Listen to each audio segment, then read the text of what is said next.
Hello friends, कैसे हो आप सब लोग। उम्मीद करती हूँ सभी लोग अच्छे होंगे। मैं भी अच्छी हूँ।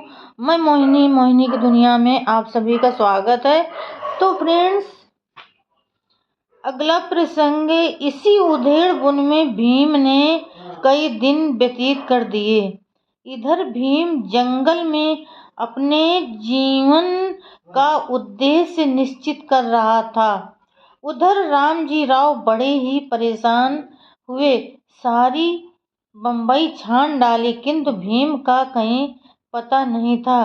भीम की बहनें भी अधिक व्याकुल हो उठी। उनके जीवन की आशा उनके घर से दूर जा चुकी थी। कौन जाने वो लौटती हैं या नहीं।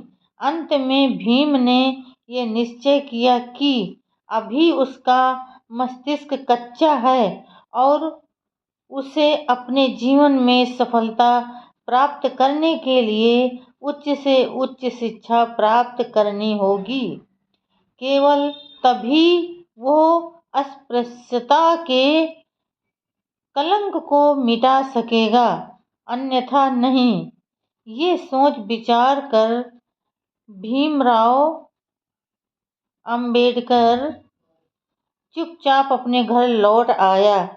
जैसे ही भीम ने घर के अंदर प्रवेश किया, वैसे ही उसकी बहनें उसे देखकर इतनी खुश हुईं कि वे रो पड़ीं।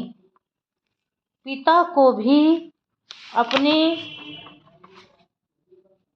गलती मालूम हो गई। अब वे भीम को मनुष्य बनाने ही में अपने जीवन के शेष भाग लगा देंगे। बालक भीम ने भी प्रण किया कि अब वो परिस्थितियों की तनिक भी चिंता नहीं करेगा। उसे उच्च शिक्षा प्राप्त करनी है, चाहे जिस प्रकार हो, वो अवश्य ही अपने को योग्य बनाएगा। इस प्रकार बालक भीम पानी के जहाज पर से उड़े हुए पंछी की भांति फिर उसी पानी के जहाज पर आ गया, जिस चाल में बालक भीम रहता था।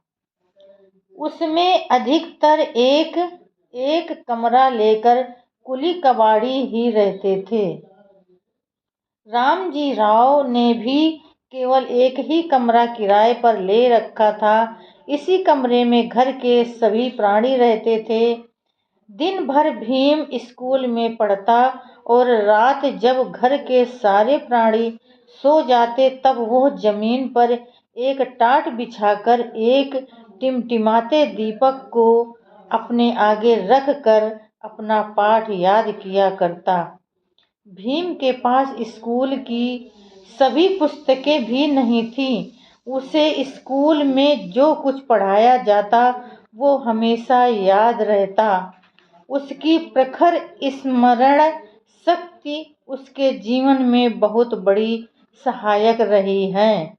अन्य बालकों की तरह भीम को घर में कोई उसे कुछ भी नहीं बता सकता था। वो स्वयं पढ़ता और स्वयं सीखता था।